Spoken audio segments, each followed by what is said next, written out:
있습니다. 고린도후서 9장 1절에서 15절 말씀입니다.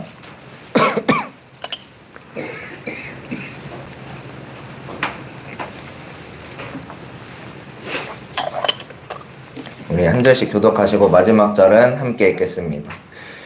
유대에 있는 성도들을 돕는 일을 두고 나는 더 이상 여러분에게 글을 써보낼 필요가 없습니다. 여러분의 열성을 내가 알고 있기 때문입니다. 나는 마케도니아 사람들에게 아가야에서는 지난해부터 준비가 되어 있다고 자랑하고 있습니다. 여러분의 열성을 두고서 많은 사람이 분발하였습니다. 내가 이 형제들을 보낸 것은 우리가 이 일로 여러분을 자랑한 것이 헛된 말이 되지 않게 하려는 것이고 내가 말한 대로 여러분이 준비하고 있게 하려는 것입니다. 혹시 마케도니아 사람들이 나와 함께 그리로 가서 여러분이 준비하고 있지 않은 것을 보게 되면 여러분은 말할 것도 없고 우리가 이런 확신을 가진 것 때문에 부끄러움을 당하지 않을까 염려합니다. 그러므로 나는 그 형제들에게 청하여 나보다 먼저 여러분에게로 가서 여러분이 전에 약속한 선물을 준비해 놓게 하는 것이 필요하다고 생각하였습니다. 이렇게 해서 이 선물은 마지못해서 낸 것이 아니라 기쁜 마음으로 마련한 것이 됩니다. 율전이라 합니다. 적게 심은 사람은 적게 거두고 많이 심은 사람은 많이 거둡니다. 각자 마음에 정한 대로 해야 하고 아까워하면서 내거나 마지못해서 하는 일은 없어야 합니다. 하나님께서는 기쁜 마음으로 내는 사람을 사랑하십니다. 하나님께서는 여러분에게 온갖 은혜가 넘치게 하실 수 있습니다. 그러므로 여러분은 모든 일에 언제나 쓸 것을 넉넉하게 가지게 되어서 온갖 선한 일을 얼마든지 할 수 있습니다. 이것은 성경에 기록한 바 그가 가난한 사람들에게 아낌없이 뿌려주셨으니 그의 의가 영원히 있다 한 것과 같습니다. 심는 사람에게 심으시와 먹을 양식을 공급하여 주신 하나님께서 여러분에게도 씨를 마련하여 주시고 그것을 여러 갑절로 늘려주시고 여러분의 의의 열매를 증가시켜 주실 것입니다.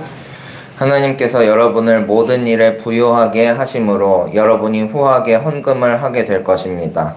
우리가 여러분의 헌금을 전달하면 많은 사람이 하나님께 감사를 드리게 될 것입니다.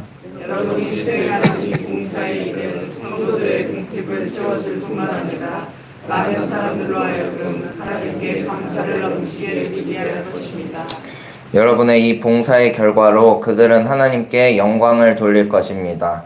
그것은 여러분이 하나님께 순종하여 그리스도의 복음을 고백하고 또 그들과 모든 다른 사람에게 너그럽게 도움을 보낸다는 사실이 입증되었기 때문입니다.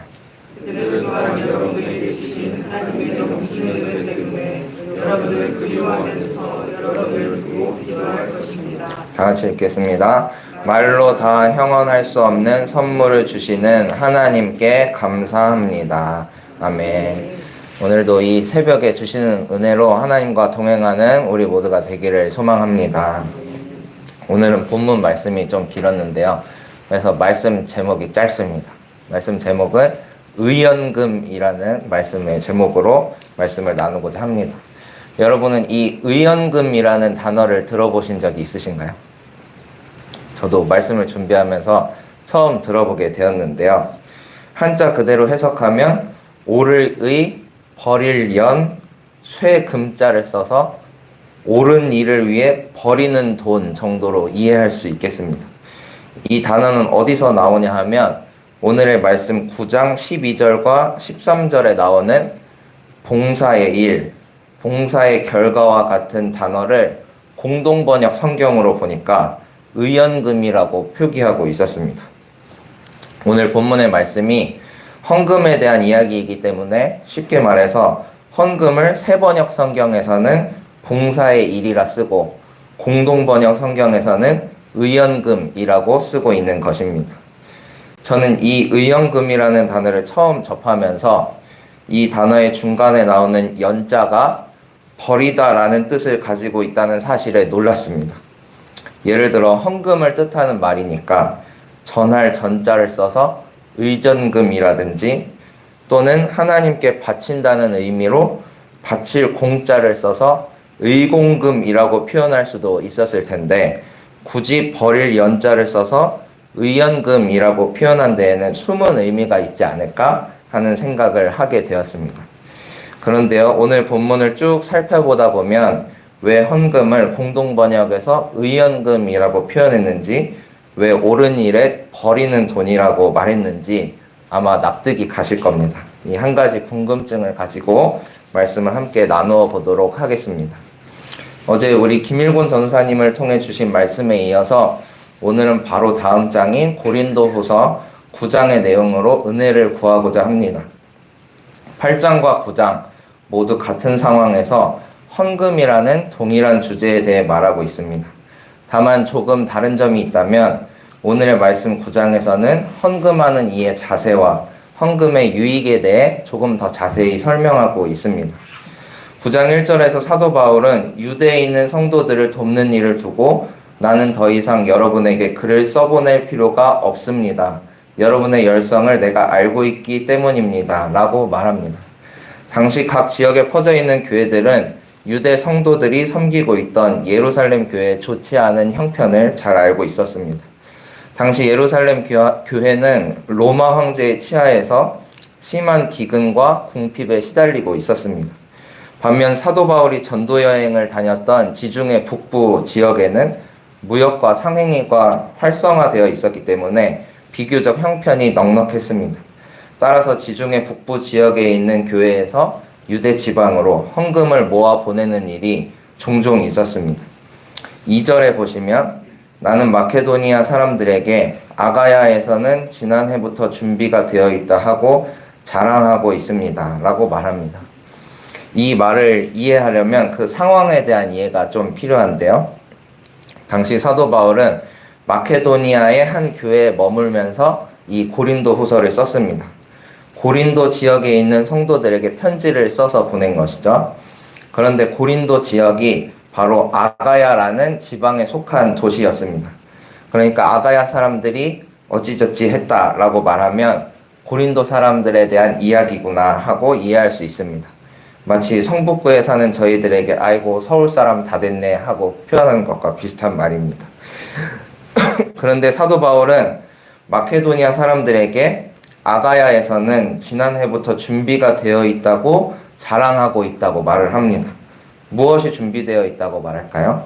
1절에서 말했듯 유대에 있는 성도들을 돕는 일, 그들에게 헌금을 보내는 일이 준비되어 있다는 뜻입니다.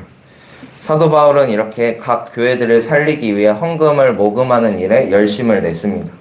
따라서 마게도니아 사람들에게는 저기 아가야에 있는 성도들은 이미 다 헌금을 모아놓고 준비하고 있대요. 이렇게 말을 하고 아가야 사람들에게는 역시 이렇게 마음을 모아주실 줄 알았습니다. 감사합니다. 하는 뉘앙스로 격려하고 있는 표현이 1절과 2절의 내용입니다. 그럼에도 불구하고 사도 바울은 내심 걱정이 되었던 것 같습니다. 3절에 보니까 형제 몇 명을 먼저 아가야로 보냈습니다. 그들이 먼저 가서 아가야에 있는 성도들이 정말로 헌금을 모아두었는지 확인하고 만약 그렇지 않다면 직접 그들을 만나서 헌금을 좀 준비해 두도록 청하기 위한 조치였습니다. 그러고는 이제 마게도니아 사람들 몇 명과 함께 아가야에 방문할 계획을 세운 것이죠. 사도 바울이 헌금을 미리 청하여 두고 형제 몇 명을 먼저 보내면서까지 준비시켰던 이유는 그들로 하여금 이 헌금이 마지못해 내는 돈이 아니라 기쁨으로 마련한 예물이 되기를 바랐기 때문입니다. 헌금이 단지 물질적으로 가난한 교회를 돕는 구제 사업에 그친다면 하나님께서도 이를 기뻐하시지 않을 것입니다. 사도 바울은 이 점을 주목하면서 아가야에 있는 성도들이 단순히 얼마의 돈을 모으는 데 집중하지 않고 준비한 예물을 기쁨으로 드릴 수 있도록 지도했습니다. 헌금은 이렇게 액수보다 주님 앞에 드리는 그 마음이 더 중요합니다. 예수님께서도 헌금함에 많은 돈을 넣었던 부자보다 가난한 과부의 2렙돈이 더 크다고 말씀하셨습니다. 우리도 주님 앞에 정성을 모아 헌금을 드릴 때 마지못해 내는 것이 아니라 기쁜 마음으로 준비된 예물을 드릴 수 있기를 바랍니다. 사도 바울은 이렇게 헌금을 준비하는 아가야 성도들을 격려하기 위해 6절부터 헌금의 유익에 대해 말하고 있습니다. 6절 말씀은 전 세계가 공통으로 사용하는 격언으로 보입니다. 적게 심는 사람은 적게 거두고 많이 심는 사람은 많이 거둔다 라고 말하는데요. 우리나라 속담에 콩 심은 데 콩 나고 팥 심은 데 팥 난다 라는 말이 떠오르기도 합니다. 어느 정도 투자한 만큼 보상을 바라는 것이 전 세계 사람들이 공유하는 기본 상식입니다. 이 상식을 따라 우리는 헌금을 낼 때에도 내가 이만큼 내면 하나님이 이만큼 혹은 그 이상으로 갚아주시겠지 하는 생각을 자연스레 갖게 됩니다. 사도 바울도 아마 이러한 생각을 품게 될 성도들의 마음을 간파했던 것으로 보입니다. 8절에 보니까 이런 성도들의 마음을 잘 어루만지는 듯한 표현이 나옵니다. 하나님께서는 여러분에게 온갖 은혜가 넘치게 하셔서 모든 일에 언제나 쓸 것을 넉넉하게 가지게 될 것이라고 말하고 있습니다. 당시 마케도니아나 아가야에 있던 성도들도 지금의 우리와 마찬가지로 헌금을 내면서 조금은 아까운 마음 혹은 이 돈을 내면 내 재산이 줄어들지 않을까 하는 생각을 하고 있었습니다. 그러한 염려로부터 벗어나게 하기 위해 사도 바울은 8절과 같이 말했던 것으로 보입니다. 이어지는 10절에서도 같은 논지로 말하고 있습니다. 심는 사람에게 심을 씨와 먹을 양식을 공급하여 주시는 하나님께서 여러분에게도 씨를 마련하여 주시고 그것을 여러 갑절로 늘려주시고 여러분의 의의 열매를 증가시켜 주실 것이라고 말합니다. 그럼 정말로 헌금이 낸 돈보다 더 큰 수익을 올릴 수 있는 확실한 투자처가 될 수 있을까요? 예금 이자도 5%면 많이 쳐준다고 보는데 심을 씨와 먹을 양식을 갑절로 늘려주시면 200%의 수익을 낼 수 있다는 뜻일까요? 이러한 질문에 대해 연세대학교 김학철 교수는 이렇게 말했습니다. 헌금과 복이 인과관계는 아니지만 상관관계가 될 수는 있다. 헌금이 원인이 되어서 몇 배의 수익을 얻는 결과로 꼭 환원되는 것은 아니지만 때에 따라 하나님께서 그렇게 해주실 수도 있고 아닐 수도 있다는 뜻입니다. 하나님은 전지전능하시고 만물을 다스리시는 분이기 때문에 어떤 일이라도 우리에게 행하여 주실 수 있겠지만 그것이 우리를 죄와 욕망으로 이끌어가는 길이라면 결코 그렇게 하시지 않을 것입니다. 다만 여기서 중요한 점은 성경은 그 일에 별 관심이 없다는 것입니다. 개인이 헌금을 내서 더 큰 이득을 보고 하나님이 더 큰 돈으로 갚아주시고 하는 일에 성경 말씀은 별 관심이 없습니다. 사도 바울은 오히려 이 헌금이 쓰일 대상과 헌금을 통해 이루어질 영적 화합에 주목했습니다. 11절부터 나오는 말씀들이 이를 증명합니다. 우리가 이 헌금을 전달하면 많은 사람이 하나님께 감사를 드리게 될 것이라고 말합니다. 이 일을 통해 성도들의 공핍을 채워줄 뿐 아니라 많은 사람들이 하나님께 영광을 돌리게 될 것이고 그들이 또한 그 은혜를 통해 여러분을 그리워하면서 여러분을 위해 기도할 것이라고 말합니다. 이제 말씀을 정리하고자 합니다. 말씀을 나누면서 처음 드렸던 질문을 기억하시나요? 의연금, 옳은 일을 위해 버리는 돈. 왜 버리는 돈이라는 표현을 썼을까 하는 물음이었습니다. 바치고 전하는 돈에는 보상을 바라게 됩니다. 하지만 버리는 돈은 그 다음을 바라지 않겠죠. 이미 우리에게 주어진 모든 것들이 처음부터 내 것이 아니었기 때문에 하나님께 무엇을 드린다, 누군가에게 내가 준다 하는 표현들이 참 송구스럽게 여겨집니다. 하나님은 우리를 책임져 주시는 분이십니다. 우리가 무언가를 바라고 투자하지 않아도 우리 삶을 처음부터 지금까지 그리고 앞으로도 인도해 주실 것입니다. 그러한 주님 앞에 나의 형편에 맞게 기쁨으로 드리는 우리 모두가 되기를 소망합니다. 우리를 채우시는 주님께서 우리의 필요를 미리 아시고 오늘도 우리와 함께하여 주실 줄로 믿습니다. 기도하시겠습니다. 주님 감사합니다. 우리의 형편과 사정을 아시고 늘 예비하시는 하나님을 찬양합니다. 주님께서 주신 모든 것의 일부를 구별하여 드릴 때에 기쁜 마음으로 드리게 하여 주시고, 주님께 받은 사랑을 기억하고 이웃을 사랑하는 마음으로 의연금을 드리는 우리가 되게 하여 주시옵소서. 추운 날씨 가운데서도 건강한 몸과 영혼 허락하셔서 이렇게 주님 앞에 나와 예배를 드리게 하시니 감사드립니다. 주어진 것에 감사하며 영혼이 풍성한 마음의 부자로 살아가게 하여 주시고, 우리에게 주어진 모든 것을 아낌없이 드리는 믿음도 허락하여 주시옵소서. 이 나라를 위해 기도합니다. 어지러운 국정 속에서 진실을 찾아 헤매는 수많은 국민들이 있습니다. 정의로운 사회를 위해 발벗고 나서서 추위를 견디는 많은 청년들도 있습니다. 하지만 주님, 우리 안에는 진정한 정의가 없음을 고백합니다. 때에 따라 흔들리고 기준 없이 방황하는 이 나라를 불쌍히 여겨 주시옵소서. 어떠한 자리에 서든지 나라를 사랑하는 그 마음 귀히 여겨 주시고, 주님의 선한 뜻대로 이 나라를 인도하여 주시옵소서. 오늘은 금요 기도회로 주님 앞에 모입니다. 간절한 마음을 모으는 그 자리에 임재하여 주셔서 주님의 음성을 들려주옵시고, 주님의 말씀을 따라 한 마음을 모으는 우리 정릉교회 되게 하여 주시옵소서. 개인과 가정, 나라와 세계에 기도해야 할 일들이 참 많이 있습니다. 저희의 작은 생각으로 기도하지 않게 하여 주시고, 주님의 마음을 우리 안에 품는 시간 되게 하여 주시옵소서.